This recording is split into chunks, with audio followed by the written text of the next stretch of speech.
हाँ जी, आज हम पढ़ेंगे फोलिक एसिड और कोबैलामिन। बड़ी मजेदार स्टोरी है और आप लोगों ने याद भी करना है और बिल्कुल ऐसे फिंगर टिप्स पे करना है। ठीक है, चलें जी, चलें।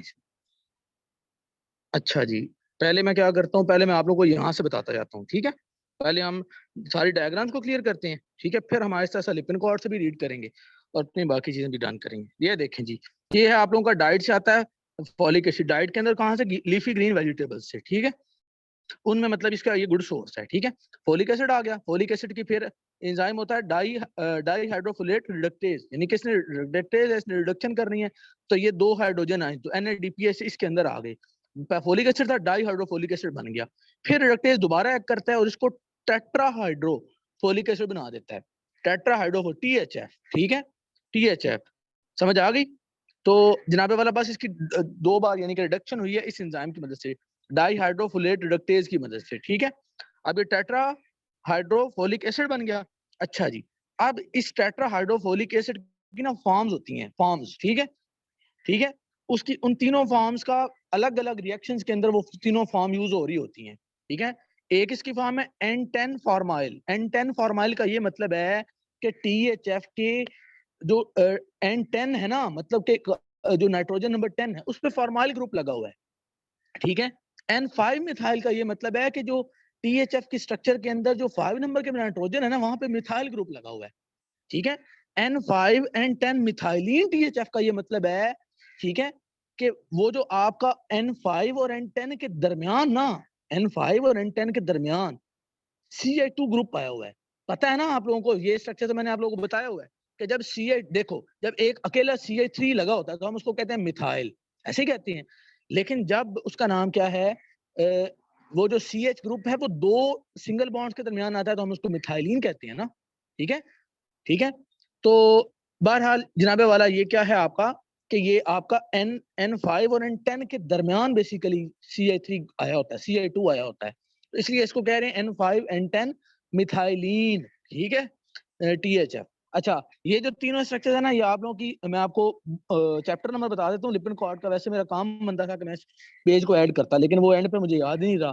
ठीक है, तो ये तीनों स्ट्रक्चर्स बनी हुई हैं, या आपका सेकंड ईयर के सिलेबस का हिस्सा है। ठीक है, मैं आप लोगों को ना जल्दी से वो बता देता हूँ कि कहाँ पे आई ये हाँ, ये आप लोगों का ना प्रोटीन मेटाबॉलिज्म के चैप्टर्स हैं, उनके अंदर है।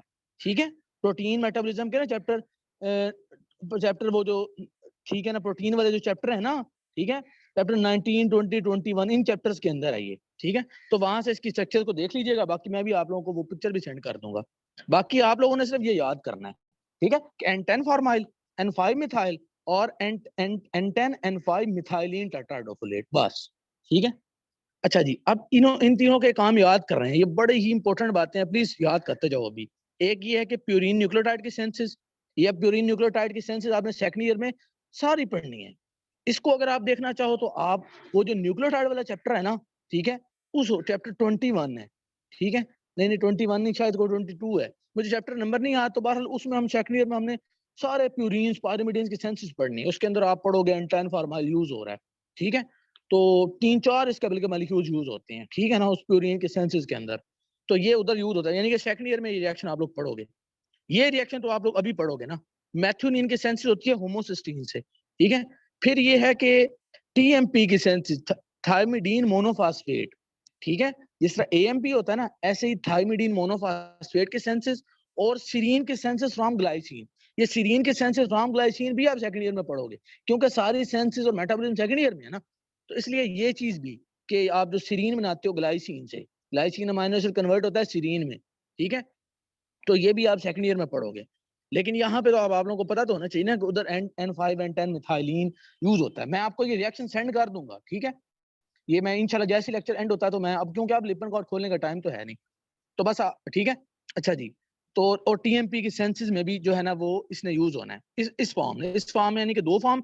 देखो, मैंने याद करने का तरीका ये था कि N5 N10 दो नाइट्रोजन है ना, तो इसका मतलब ऐसे दो चीजें बनानी है, एक TMP और एक सीरीन। ठीक है, यहाँ से इसने क्या बनाना है, इसने तो मैथ्योनिन बनाना है।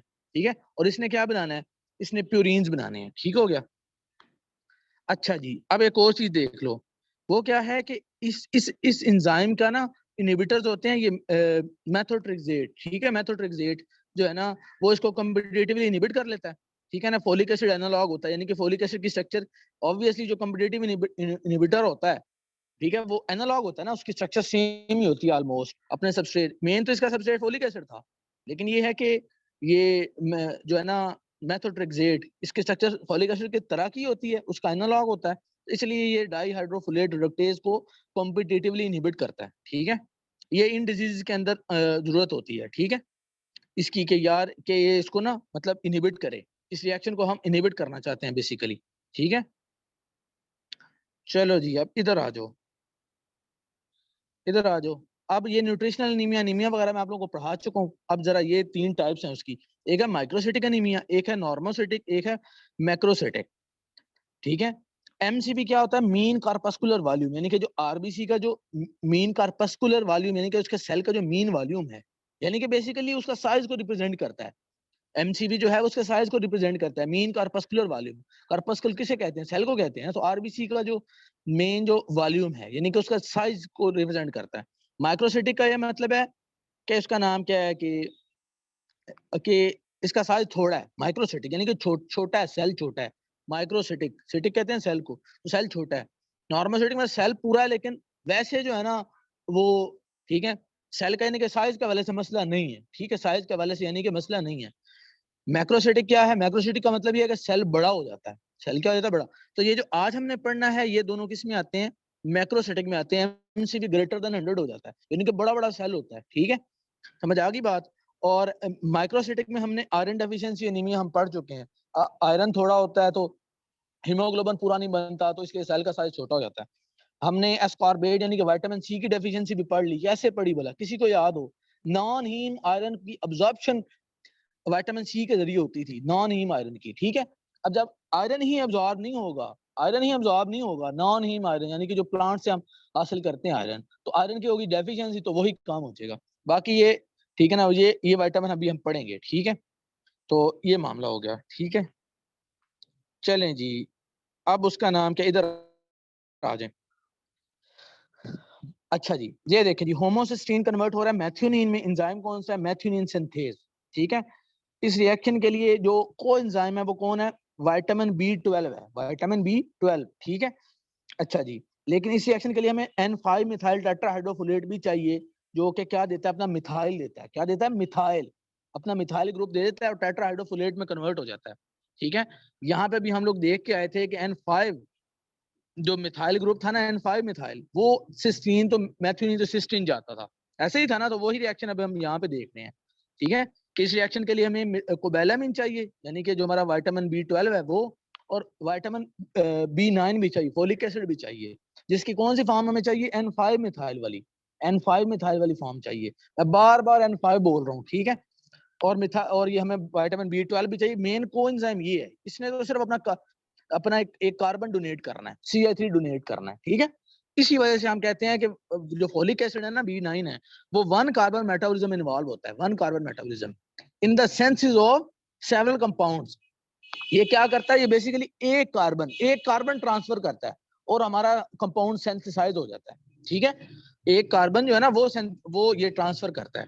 ठीक है, ये देख रहे हो, ये इसने एक कार्बन ट्रांसफर किया ना, तो ये मैथ्यूनिन अमाइनो एसिड की सिंथेसिस होगी। ठीक है, तो इस तरह से 1 कार्बन मेटाबॉलिज्म इन्वॉल्व होता है। कौन? Folic acid. बी 9 है फोलिक एसिड, बी 12 है कोबैलामिन। ठीक है, अच्छा जी, ये एक रिएक्शन हो गया। अब अच्छा, एक और काम ये कर लो कि यहाँ से पहले देख लो, इसको स्ट्रक्चर को देख लो, कोबैलामिन की। ठीक है, बी 12 की स्ट्रक्चर पहले देख लो। ये है कोबैलामिन आपका। ठीक है, इसके अंदर है क्या? सीन क्या है? सेंटर में है कोबाल्ट, बिल्कुल जैसे हीम हीम की स्ट्रक्चर नहीं है, वैसी स्ट्रक्चर है इसकी। उसमें आयरन होता था, इधर क्या है? कोबाल्ट। उधर क्या होता था? उधर भी 4 पैरोल्स होते थे ना। ठीक है, एक एक रिंग बनी हुई थी, पोरफायरिन रिंग। यहाँ पे क्या है? यहाँ पे कोरिन रिंग है, कोरिन रिंग। कौन सी? कोरिन रिंग। मतलब 4 पैरोल उसी की तरह के हैं जैसे वहां पर होते थे। ठीक है, लेकिन ये है कि इधर क्या है? इधर कोरिन रिंग है। कोरिन रिंग मतलब फर्क किस बात का है? फर्क सिर्फ ये है कि ये जो 2 पैरोल्स है ना, ये डायरेक्टली अटैच है। वहां पर कौन सा ब्रिज था? मिथिनाइल ब्रिज। मिथिनाइल ब्रिज, किसी को याद है कि वहां पर एक ब्रिज था दरमियान में? लेकिन यहाँ पर कोई ब्रिज ब्रिज नहीं है, यहाँ पे वो डायरेक्टली अटैच है। ठीक है, तो इसलिए इसलिए हम उसको क्या कहते हैं कि ये क्या है? कोरिन रिंग है। ठीक है, कि ये इसमें क्या है? इसमें पैरोल जो है वो डायरेक्टली अटैच है। ठीक है, तो ये बात पता चल गई कि कोबाल्ट के कितने बॉन्ड बनाता है। कोबाल्ट को 6 बॉन्ड बनाता है, ठीक है। कोबाल्ट पे भी जिस तरह हमने आयरन में पढ़ा था ना, क्या उसमें हीमोग्लोबिन में आयरन 6 बॉन्ड बनाता है, ठीक है ना। ही में जो आयरन होता है, तो यहाँ पर कोबाल्ट भी जो होता है वो भी 6 बॉन्ड बनाता है। 4 तो बनाता है इन नाइट्रोजन के साथ, ठीक है। किसकी, पायरोल्स की 4 नाइट्रोजन के साथ जो है ना ये 4 बॉन्ड बनाता है। फिर जो इसके बाकी 2 बॉन्ड्स होते हैं वो किसके साथ बनाता है, या तो CN के साथ, सी के साइनाइड के साथ, या मिथाइल के साथ, ठीक है, या 5 डिऑक्सी एडिनोसिन के साथ, 5 डिऑक्सी एडिनोसिन के साथ, ठीक है। यानी कि इन तीनों में से किसी एक के साथ एक बॉन्ड बनाएगा, और एक बॉन्ड जो ये बनाता है उसके साथ बनाता है डाई मिथाइल बेंजीमिडाजोल, ठीक है। तो इस तरह इसके 6 बॉन्ड हो गए। 4 किसके साथ, पायरोल्स की नाइट्रोजन के साथ, ठीक है। एक बॉन्ड किसके साथ, डाई मिथाइल, देख लो डाई मिथाइल, 2 मिथाइल लगे हुए हैं ना इसमें, डाई मिथाइल बेंजीमिडाजोल, ठीक है, यानी कि स्ट्रक्चर के साथ, ठीक है। समझ आ गई बात कि ये स्ट्रक्चर के साथ एक बॉन्ड बना रहा है, और जिसका जो छठा बॉन्ड है वो किधर बन रहा है, इन तीनों में से किसी एक के साथ। अगर तो ये बॉन्ड बनाता है मिथाइल के साथ तो हम इसको कहेंगे मिथाइल कोबैलामीन। अगर ये साइनाइड के साथ बनाता है तो हम इसको कहेंगे साइनो कोबैलामीन। और अगर इसका नाम क्या है, डीऑक्सी एडिनोसिन के साथ बनाता है तो हम इसे कहेंगे 5 प्राइम डीऑक्सी। ये देख रहे हो, ये बेसिकली इसका कार्बन नंबर 5 है। तो यहाँ पे बेसिकली वैसे क्या होता है, Ci2OH, ऐसे ही होता था ना, Ci2OH होता है बेसिकली। एडिनोसिन की स्ट्रक्चर याद करो ना, एडिनोसिन क्या है, न्यूक्लियोसाइड है मेरे भाइयों, फॉस्फेट नहीं ना लगा हुआ, तो ये बेसिकली न्यूक्लियोसाइड है। ये देखो, ये आपकी एडिनोसिन, एडिनिन, और ये आपकी राइबोज शुगर। तो राइबोज शुगर का जो कार्बन नंबर, ये कार्बन 1 हो गया, ये या यहाँ पे जो लगा हुआ है, ये 2, ये 3, ये 4, ठीक है, और ये वाला 5, ठीक है, ये वाला। तो यहाँ पे Ci2OH होता था, लेकिन यहाँ से O रिमूव्ड है, तो इसलिए इसको कह रहा है 5 डीऑक्सी। 5 डीऑक्सी की मतलब समझ आ गया। लेकिन क्या है, एडिनोसिन, यानी कि न्यूक्लियोसाइड है, ये न्यूक्लियोसाइड जो कि इसके साथ बॉन्ड बनाएगा, कोबाल्ट, ठीक है। अच्छा, इतनी बात चल गई कि ये, अच्छा एक और बात, ये जो होता है ना जहाँ पे साइनाइड लगा होता है, ये बेसिकली सिंथेटिक होता है, सिंथेटिक कोबैलामीन, ठीक है। यानी कि जो हम बना रहे होते हैं ना कमर्शियली, वो होता है ये साइनाइड वाला, जिसके साथ यहाँ पर साइनाइड लगा होता है, ठीक है। लेकिन जो फिजियोलॉजिक फॉर्म है ना, फिजियोलॉजिक यानी कि जो बॉडी के अंदर जो कोबैलामीन है, वो उसके साथ या होता है मिथाइल या होता है एडिनोसिन, ठीक है। समझ आ गई बात की, यानी कि ये सिंथेटिक है, ये फिजियोलॉजिक फॉर्म्स है इसकी, ठीक है। ये तो सारों में ही होगा ना, ठीक है। तो लेकिन ये है कि फर्क किसका आ सकता है कमर्शियल में और फिजियोलॉजिक फॉर्म के अंदर, कि ये और ये दोनों, इन दोनों में से कोई एक फॉर्म होती है बॉडी में, फिजियोलॉजिकली मौजूद होती है। लेकिन जो हम बना रहे हैं खुद, जो हम सप्लीमेंट के तौर पर या फिर हम जो कमर्शियली बना रहे हैं, उसके अंदर बेसिकली यहाँ पे साइनाइड ग्रुप लगा होता है। मुझे उम्मीद है ये भी समझ आ गया। कोरिन रिंग क्या है, 4 पैरोल्स हैं, डायरेक्टली अटैच है, कोबाल्ट के 6 वो जो है ना, वो भी पता चल गया आप लोगों को कि कोबाल्ट 6 बॉन्ड बनाता है, कहाँ बनाता है वो भी पता चल गया है। चलो जी, अब जरा यहाँ पे आ जाओ। अब पहले ऊपर आओ। अब ये देखो, अब आपको समझ आया कि यहाँ पे इसने जो कहा है मिथाइल कोबैलामीन, तो मिथाइल का मतलब है कोई छठा बॉन्ड मिथाइल के साथ बन रहा है। तो बेसिकली इसका मतलब ये है कि इस रिएक्शन को, जिसमें मैथ्यूनिन बन रहा है, मैथ्यूनिन की सिंथेसिस हो रही है, एंजाइम मैथ्यूनिन सिंथेज है।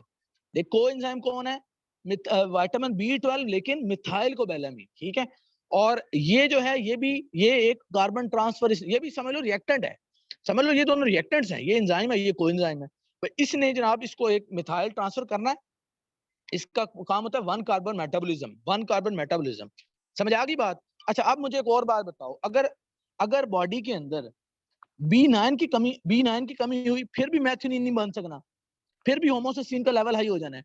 अगर बॉडी में B12 की कमी हुई, फिर भी तो होमोसिस्टीन का लेवल बढ़ जाना है। क्या ख्याल है, यानी कि इन दोनों की कमी हुई, दोनों में से किसी एक की भी कमी हुई तो होमोसिस्टीन का लेवल बढ़ जाना है। ये बात अब याद रहेगी यार, रिएक्शन ही सब कुछ बताता है कि इन दोनों में से किसी एक की भी कमी हुई, ठीक है, N5 मिथाइल की भी कमी हुई फिर भी, और मिथाइल को बेलामिन की कमी भी हुई फिर भी, इन दोनों के केस में किसी एक की भी कमी हुई तो होमोसिस्टीन का लेवल बढ़ जाएगा, क्योंकि वो फिर मैथ्यूनिन में कन्वर्ट नहीं हो पाएगा। ठीक हो गया।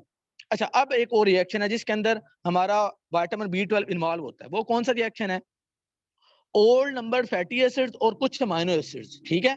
ये जनाबे वाला किस में कन्वर्ट होते हैं, मिथाइल मेलोनाइल कोए में, ठीक है। अच्छा, ये इसमें कन्वर्ट होते हैं, तो फिर क्या होता है, फिर इसकी आइसोमेराइजेशन होती है, आइसोमेराइजेशन, ठीक है, यानी कि, ठीक है, वो किसके मर्जी होती है, म्यूटेज होता है, वो उसकी आइसोमेराइजेशन करता है, ठीक है। और ये जनाब वाला सक्सिनाइल कोए में कन्वर्ट हो जाता है, यानी कि मिथाइल में मेलोनाइल कोए किस में कन्वर्ट हो रहा है, ठीक है, मिथाइल मेलोनाइल कोए किस में कन्वर्ट हो रहा है, सक्सिनाइल कोए में, ठीक है, समझ आ गई बात। मिथाइल मेलोनाइल कोए किस में कन्वर्ट हो रहा है, सक्सिनाइल कोए में। यार आप लोगों को याद नहीं है सक्सिनाइल कोए क्या था, किसी को एफएससी की सारी बातें भूल गई हैं, मुझे तो अभी तक याद है कि सक्सिनाइल होता था कि दो कार्बन होती थी, ऐसे ये देखो दो कार्बन, इनके दोनों जगह पर कार्बोक्सिलिक एसिड अटैच होता था, यहाँ पे भी और यहाँ पे भी, ठीक है। बस फर्क कोए का क्या है कि यहाँ पर आगे कोए अटैच हो गया, कोए क्या होता है वो भी आज पढ़ लेंगे, ठीक है। तो आप लोगों ने स्ट्रक्चर नहीं याद करनी है, आप लोगों ने सिर्फ नाम याद करना है, ठीक है, कि मिथाइल मेलोनाइल कोए, ठीक है, इस मिथाइल की वजह से, ठीक है। तो बहरहाल स्ट्रक्चर नहीं याद, बस आप लोगों ने नाम रखनी है, ठीक है। मिथाइल मेलोनाइल कोए किस में कन्वर्ट हो रहा है, सक्सिनाइल कोए में। म्यूटेज एंजाइम आता है, यार म्यूटेज है ना, उसने स्ट्रक्चर के अंदर थोड़ा सा बस फर्क लेके आना है और उसने अपने आइसोमर में कन्वर्ट हो जाना है, इन दोनों का मॉलिक्यूलर फार्मूला सेम है, ठीक है, समझ आ रही है बात, ठीक हो गया। दोनों के स्ट्रक्चर में फर्क क्या है, कुछ भी नहीं फर्क, सिर्फ ये उठ के इधर आ गया है ना, ठीक है ना, ऐसे ही नहीं हुआ, ठीक है ना, कि ये देखो ना Ca2 जो है, बहरहाल थोड़ा सा ही फर्क है, ठीक है, बस थोड़ी सी उसकी स्ट्रक्चर में थोड़ी सी आइसोमराइजेशन हुई है बस उसकी, ठीक है ना। तो नहीं नहीं, ये बॉन्ड इधर ट्रांसफर हुआ है, उसने बना के दिखाया है कि ये बॉन्ड इधर ट्रांसफर हो गया है और ये सक्सिनाइल को ये बन गया है ना। पहले बॉन्ड इसी कार्बन पे दोनों लगे हुए हैं, लेकिन अब एक कार्बन पे ये कार्बन पे ये है, तो वैसे ही थोड़ा सा बस मैं बता रहा हूँ, ठीक है। ये बातें आप लोगों ने याद नहीं करनी, बस मेलोनाइल मिथाइल मेलोनाइल को इसमें कन्वर्ट, ये रिएक्शन भी आपने सेकंड ईयर में अगेन पढ़ना है, ये वाला रिएक्शन, ठीक है। इवन ये वाला रिएक्शन भी आप लोगों ने उधर अगेन पढ़ना है, क्योंकि उधर मैथ्यूरिन के सेंसेस, जब आपने माइनोस्टिक सेंसेस पढ़ रहा होना है तब आपने इसको पढ़ना है और इसको भी आपने पढ़ना है, ठीक है। तो ये याद रखो कि इसमें कौन सी फॉर्म हमें कोबैलामिन की चाहिए, डीऑक्सी एडिनोसिन वाली। देखा मैंने कहा था ना कि दो जो फिजियोलॉजिक फॉर्म्स हैं, ठीक है, एक ये वाली और एक ये वाली, ठीक है। इसको बड़ा आसान है याद रखना कि इसमें इसमें चूंकि हमने मिथाइल टाटाइडोफोलेट यूज कर रहे हैं तो मिथाइल कोबैलामिन हो गया, सिंपल नहीं हो गया। और जो दूसरा है उसके अंदर बस इतना याद करो कि दो ही रिएक्शन है जो हमने याद करने हैं कोबैलामिन के, एक में मिथाइल लगा देंगे, एक में डीऑक्सी एडिनोसिन लगा देंगे, ठीक है। अब याद रखना कि मिथाइल किस में लगाना है, तो वो इसमें हमने करनी ही रीमिथाइलेशन है। इस रिएक्शन में हो क्या रहा है बता सकते, जैसे जैसे इसमें क्या हो रहा था, आइसोमराइजेशन हो रही है, इसमें क्या हो रहा है, बताओ बताओ बताओ, रीमिथाइलेशन हो रही है, ठीक है, मिथाइलेशन हो रही है ना सिर्फ, ये देखो जी एक मिथाइल सिर्फ लगा है बस, यानी कि ये रिएक्शन है मिथाइलेशन रिएक्शन। ये रिएक्शन कौन सा है, ये रिएक्शन है आइसोमराइजेशन रिएक्शन, ठीक हो गया। चलो जी अब थोड़ा आगे चलते हैं, ये देखें जी, अब ये हम पढ़ने लगे हैं कि विटामिन B12 की अब्जॉर्प्शन वगैरह कैसे होती है। हमने खुराक शुराक खाई, खुराक जैसे ही एसिड में आता है, स्टमक में आता है, तो एसिडिक एनवायरनमेंट के अंदर, एसिडिक एनवायरनमेंट का मैं जो लफ्ज पे जोर दूं ना या दूसरी दफा बोलूं, इसका मतलब है ये लफ्ज आपने याद रखना है, ठीक है। खुराक स्टमक के अंदर आई, स्टमक के अंदर पाइटल सेल्स रिलीज करते हैं HCl, तो स्टमक की पीएच होती है एसिडिक, एसिडिक एनवायरनमेंट के अंदर खुराक के अंदर से विटामिन B12 रिलीज हो जाता है। विटामिन B12 खुराक के अंदर जैसे ही रिलीज हुआ खुराक से, ठीक है, एक प्रोटीन होती है आर प्रोटीन, इसको हेप्टोकोरिन भी कहते हैं, हेप्टोकोरिन, ठीक है। तो ये आर प्रोटीन या हेप्टोकोरिन क्या करता है, ये B12 के साथ कर जाता है बाइंड, B12 के साथ बाइंड कर जाता है, ठीक है। और साथ ही पाइटल सेल एक दूसरी चीज भी रिलीज करते हैं, इंट्रिंसिक फैक्टर, ठीक है। ये इंट्रिंसिक फैक्टर, ठीक है, ये यानी कि ये चीजें चलती रहती हैं। फिर इंटेस्टाइन के लेवल पर जब आते हैं, अब आपको पता है इंटेस्टाइन के अंदर एक जो और चीज भी आ रही है, मैं बार बार इतनी दफा एक बातें कह चुका हूँ कि इंटेस्टाइन के ड्यूडेनम के लेवल पर पैंक्रियाज से पैंक्रियाटिक डक्ट के थ्रू पैंक्रियाटिक एंजाइम्स आते हैं, ठीक है। और इसी तरह से मैं बड़ी दफा बता चुका हूँ कि लिवर से बाइल डक्ट के थ्रू बाइल आता है, ठीक है। तो जैसे ही इंटेस्टाइन के लेवल पर आते हैं तो पैंक्रियाटिक एंजाइम्स आ गए वहां से, पैंक्रियाटिक एंजाइम्स आकर क्या करते हैं वो, ठीक है ना, ये इंटेस्टाइन लेवल शुरू हो गया ना, तो वो आर प्रोटीन को कहते हैं भाईजान बस बस बस हम आ गए हैं, आप अल्लाह सोने के वाले हो जाए। वो विटामिन B12 को उससे आजाद कराते हैं। फिर विटामिन B12 को उससे आजाद करने के बाद विटामिन फिर क्या करता है, वो इस इंट्रिंसिक फैक्टर के साथ बाइंड कर जाता है, ठीक है। अच्छा जी, ये आर प्रोटीन भी ग्लाइकोप्रोटीन है और इंट्रिंसिक फैक्टर भी ग्लाइकोप्रोटीन है। इंट्रिंसिक फैक्टर कहाँ से आया, पाइटल सेल से आया था, ठीक है। अच्छा जी, तो फिर उसका नाम क्या है कि ये फिर इंट्रिंसिक फैक्टर विटामिन B12 का कॉम्प्लेक्स जो है ये चलता है, और ये चलते चलते चलते किधर आता है, ये इसका नाम क्या है, इंटेस्टाइन में के अंदर म्यूकोजा के जो सेल्स है ना इलियम के अंदर, उनके ऊपर रिसेप्टर होता है क्यूबिलिन रिसेप्टर, ठीक है। ये दोनों आके उसके ऊपर बाइंड करते हैं, ठीक है। और बाइंड करने के बाद क्या होता है कि विटामिन B12 अंदर चला गया, उसके बाद उसकी क्या हुई, एब्जॉर्प्शन हुई, ठीक है। और वो देखो वो ब्लड के अंदर चला गया, किधर, एक B12 बाइंडिंग प्रोटीन, ये ठीक है ना, इस प्रोटीन के साथ बाइंड करके आगे किधर चला गया, लिवर में। ठीक हो गया, बात समझ आ गई कि ब्लड में आके इस B12 बाइंडिंग प्रोटीन के साथ बाइंड करके इधर चला गया। ठीक है ना, वो उधर चला गया, क्या नाम है, लिवर के पास, और लिवर के अंदर ये बेसिकली स्टोर हो जाता है। जो विटामिन B12 है ना, आमतौर पर आप मेरी ये बात कहानी सुन लो, मैंने आप लोगों को कल ये बताया था कि ठीक है, फैट सोल्युबल विटामिन के बारे में मैंने बताया था कि इन्होंने बेसिकली जो इनकी एब्जॉर्प्शन हो रही होती है वो फैट्स के साथ इन्होंने एब्जॉर्ब होना होता है, और फैट्स के साथ ही इन्होंने बॉडी में ट्रांसपोर्ट होना होता है काइलोमाइक्रोन्स के जरिए। वो स्ट्रक्चर मैं आप लोगों को कल जरूर उसकी डायग्राम लिपिन से दिखाऊंगा। असल में चीजें कुछ इंटरलिंक कर रही होती हैं फर्स्ट ईयर सेकंड ईयर की, क्योंकि बायोकेमिस्ट्री है ना। अच्छा, बहरहाल और ये और जनाबे वाला, फिर उसमें मैंने आपको बताया था कि उसका ना चांस होता है कि वो बॉडी में उनकी उसका लेवल बढ़ जाए, टॉक्सिसिटी होने का चांस होता है। ठीक है ना, फैट सोल्युबल विटामिन का। लेकिन उसमें मैंने आपको बताया था vitamin E is least toxic. जितने भी फैट सोल्युबल विटामिन है ना, ए डी ई के, ई के, ठीक है ना, उनमें से ई सबसे ज्यादा लीस्ट टॉक्सिक है। बाकी जो है ना उनकी टॉक्सिसिटी होने के चांस होते हैं। ये जो वाटर, बाकी जितने भी हैं वो वाटर सोल्युबल विटामिन हैं, जितने भी हम पढ़ेंगे 9, 12, 5, 6, 7, ये नो, ठीक है ना, 1, 2, जितने भी पढ़ेंगे बाकी सारे जो है ना, ये जिस तरह फोलिक एसिड, कोबैलामिन, ये सारे water soluble vitamin. Water soluble vitamin आमतौर पर टॉक्सिसिटी नहीं काज करते। ठीक है, ये रिलीज हो जाते हैं ना, एक्सक्रीट हो जाते हैं यूरिन में, वाटर सोल्युबल होते हैं, रिलीज हो जाते हैं। ठीक है, प्लाज्मा के अंदर डिसॉल्व हो गए और ब्लड से, किडनी से बाहर रिमूव हो जाते हैं, वाटर सोल्युबल होते हैं। तो इसकी वजह से टॉक्सिसिटी आमतौर पे नहीं होती। ठीक है, समझ आ गई बात। अच्छा, एक और बात ये है, ये बात अब याद है कि मतलब ये जनरल बातें हैं। ठीक है, अच्छा, एक और बात ये है कि ये B12 जो है ना, थोड़ा सा बॉडी में स्टोर हो जाता है। मैंने क्या बताया अभी, लिवर के अंदर, इधर से जाएगा, आगे से लिवर के अंदर जाके स्टोर हो जाता है। इसकी कुछ क्वांटिटी उधर स्टोर होती है, और ये फिर इस वजह से, इसकी स्टोरेज की वजह से, अगर आपकी डाइटरी इंटेक थोड़ा कम हुआ भी है ना, तो आपको इतनी जल्दी सिम्टम्स नहीं शो होते कि B12 की कमी के, क्योंकि बॉडी में थोड़ा निस्बतन स्टोर होता है। ठीक है, मतलब आपकी डाइट में थोड़ा कोबैलामिन कम भी आ रहा है ना, तो मसला नहीं होता, क्योंकि थोड़ा बहुत डाइट में आ रहा है, थोड़ा बहुत क्या होता है आपका, थोड़ा बहुत आपके स्टोरेज भी है उसकी। ठीक है, तो इसलिए वो फिर सिम्टम्स नहीं शो होते। लेकिन ये है कि अगर आपकी अब्जॉर्प्शन में मसला हो गया, मतलब ये है कि अब्जॉर्प्शन के अंदर मसला हो गया, समझ लो यहाँ पे कोई मसला हो गया, ठीक है, किसी भी वजह से, शायद आपने गैस्ट्रेक्टमी की, आपने अपना कुछ स्टमक रिमूव कर दिया, या मतलब वो बाज़ औक़ात ना स्टमक का कुछ पार्ट रिमूव करना पड़ता है, पार्शियल गैस्ट्रेक्टमी करनी पड़ती है। बाज़ औक़ात बड़े इस तरह के केस हैं, वो आप क्लिनिकल साइड में जाके मैं भी पढ़ूंगा और आप भी पढ़ेंगे। ठीक है, तो बार क्या है कि पार्शियल गैस्ट्रेक्टमी करनी पड़ी या फिर जैसे भी, तो उसमें अब क्या होता है, या पूरी भी अगर करनी पड़ती है, तो उसमें क्या होता है कि पैराइटल सेल्स, अब आपको पता है पैराइटल सेल्स इंट्रिंसिक फैक्टर आना है, तो पैराइटल सेल्स गए आपके। ठीक है, फिर क्या होता है कि ये एब्जॉर्ब भी नहीं हो पाएगा, या फिर कोई भी आपके इंटेस्टाइनल कोई एब्जॉर्प्शन में कोई मसला हो गया, तो उसमें क्या होगा कि अब उसमें तो अब आपने, उसमें आपकी विटामिन B12 की क्या हो जाएगी, कमी हो जाएगी, विटामिन B12 की कमी हो जाएगी। बात समझ आ गई कि ठीक है ना। मैंने क्या कहा कि यार अगर आप डाइटरी इंटेक थोड़ा है तो इतना मसला नहीं है, आपको कम से कम 3-4 साल चाहिए अगर आपका डाइटरी इंटेक थोड़ा है, तो सिम्टम शो होने के लिए, क्यों, स्टोरेज भी है ना, आपने कोई पैसा जोड़ा भी होगा।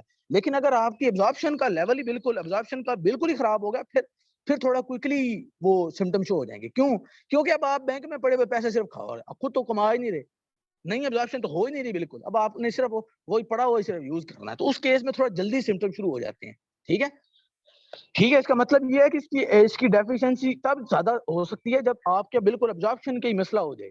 बाकी ये है कि अगर आपकी डाइटरी इंटेक में थोड़ा कम आ रहा है तो फिर थोड़े सिम्टम्स में ईयर्स लगेंगे, लेकिन अगर आपका एब्जॉर्प्शन बिल्कुल खराब होगा फिर मंथ्स में ही वो सिम्टम शो हो सकते हैं। इतनी मजा चल गई आप लोगों को, ठीक हो गया। अच्छा, अब एक और बात, वो क्या है कि उसका नाम क्या है, ये देखें।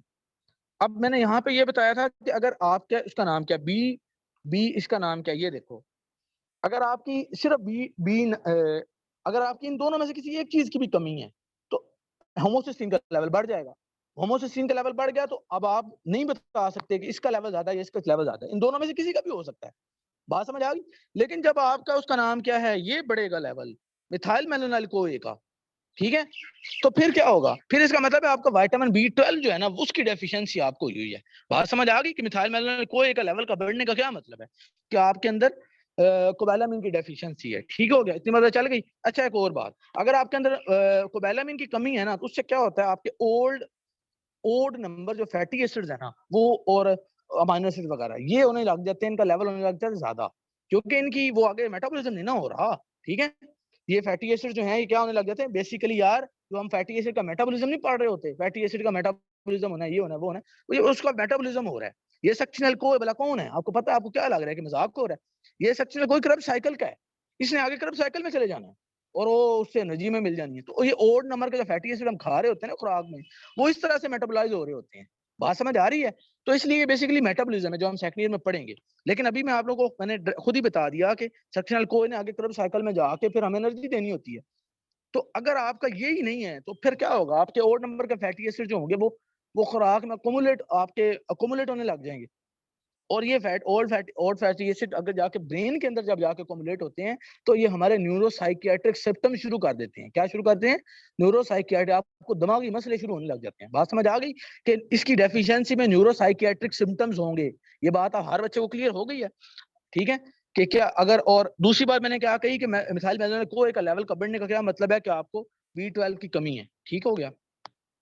30 मिनट पे शुरू किया था, इसका मतलब मेरे 5 मिनट है। चलो अच्छा, यहाँ पे मैंने आप लोगों को क्या कहा था कि जब आपका उसका नाम क्या है गैस्ट्रेक्टमी करोगे या कुछ भी आप किसी भी जैसी गैस्ट्रेक्टमी करोगे तो इंट्रिंसिक फैक्टर का लेवल लो हो जाएगा। इसके अलावा मुझे एक और बताओ, इसके अलावा एक ऑटोइम्यून डिसऑर्डर होता है, उसके अंदर पता क्या होता है? आपके पार्टल सेल्स डैमेज हो जाते हैं। ऑटोइम्यून डिसऑर्डर है, पर्नीशियस एनीमिया इसमें होता है। ठीक है ना, ये हम अपनी फिजियो में पढ़ चुके हैं कि ऑटोइम्यून डिसऑर्डर होगा, उसके अंदर होता क्या है कि आपके पार्टल सेल्स डैमेज हो जाते हैं। पार्टल सेल डैमेज होंगे तो ऑब्वियसली इंट्रिंसिक फैक्टर नहीं बनेगा, तो उससे क्या होता है B12 की हो जाती है कमी। इसको हम कहते हैं पर्नीशियस एनीमिया। क्या कहते हैं? Pernicious anaemia. अच्छा, वो तो मैं आपको बताता हूँ ना कि B12 की कमी की वजह से अनीमिया क्यों हुआ, वो तो भी बताता हूँ, वो तो भी बातें हमने की नहीं। लेकिन पर इतना याद रख लो कि पार्टल सेल ऑटोइम्यून डिसऑर्डर की वजह से एंटीबॉडी प्रोड्यूस होती है, वो पार्टल सेल्स को डैमेज करती है। उससे क्या होता है कि आपको ऑटोइम्यून डिसऑर्डर होता है। उससे क्या है कि आप लोगों का विटामिन B12 अब्सॉर्ब नहीं ना होगा, क्योंकि इंट्रिंसिक फैक्टर से बाइंड हो के उसने अब्सॉर्ब होना था। ठीक है? ओहो, ठीक हो गया? अच्छा जी, एक मिनट सिर्फ ना।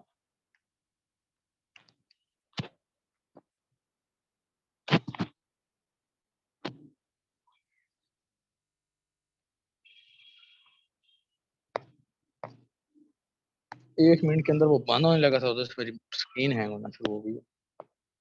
अच्छा चलें। अच्छा, एक और बड़ी मजेदार बात, फ्लैट रेट हाइपोथेसिस देखें जरा, जल्दी देखें जल्दी देखें। ये देखो, अब पता क्या सीन क्या है, फ्लैट रेट हाइपोथेसिस क्या है? वो ये है कि आपका उसका नाम क्या है। अगर सपोज अब ये होता क्या है कि देखो, अब मेरी बात सुन लो, जल्दी सुन लो ये बात, ठीक है? ये बड़ी मजेदार और आसान सी बात है। देखो, आपके ये THF की ना 3 फॉर्म्स हैं, 3 फॉर्म्स हैं। ठीक है? ये फॉर्म भी जरूरी है क्योंकि इसे प्यूरिन न्यूक्लियोटाइड्स बनने हैं, ये फॉर्म भी जरूरी है। जैसे TMP सीरीन बनना है, और ये भी जरूरी है कि मैथ्योनिन बने। ठीक है? तो ये N5 मिथाइल टेट्राहाइड्रोफोलेट। ठीक है? अब अच्छा, यहाँ पे देखो, अब सपोज N5 मिथाइल टेट्राहाइड्रोफोलेट और ये ठीक है ना? अच्छा जी, अब ये देखो, N5 मिथाइल टेट्राहाइड्रोफोलेट ने ना टेट्राहाइड्रोफोलेट में कन्वर्ट करना होता है। इसने बस इसको एक कार्बन ट्रांसफर करके ना मिथाइल वाला, इसने अपना निकलना होता है। अगर विटामिन B12 की कमी हो गई तो ये रिएक्शन नहीं होगा, ये N5 मिथाइल टेट्राहाइड्रोफोलेट में कन्वर्ट नहीं हो पाएगा। तो ये मिथाइल तो ट्रैप नहीं हो गया एक तरह से? क्या ख्याल है कि ये ट्रैप हो गया है इसी फॉर्म में कि टेट्राहाइड्रोफोलेट में कन्वर्ट नहीं हो रहा? टेट्राहाइड्रोफोलेट बनेगा तो फिर वो बाकी फॉर्म्स में भी जा सकेगा ना। ठीक है? फिर क्या है कि दूसरी फॉर्म्स कम हो जाएंगी, ये वाली N10 फॉर्माइल कम हो जाएगी और जनाबे वाला N5 N10 मिथाइलिन टेट्राहाइड्रोफोलेट वाली फॉर्म कम हो जाएगी। जिससे क्या है कि आपका TMP नहीं बन पाएगा, आपका सीरीन नहीं बन पाएगा, आपका प्यूरिन न्यूक्लियोटाइड्स नहीं बन पाएंगे। यानी कि वो इस फॉर्म में ट्रैप हो गया है। यानी कि विटामिन B12 की कमी से ट्रैप कौन हो जाता है?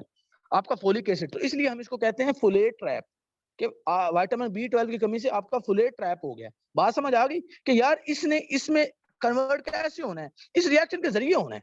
ठीक है? अब आप, ठीक है ना, अगर ये इसी में फंस गया है तो फिर वो उसमें नहीं जा सकता।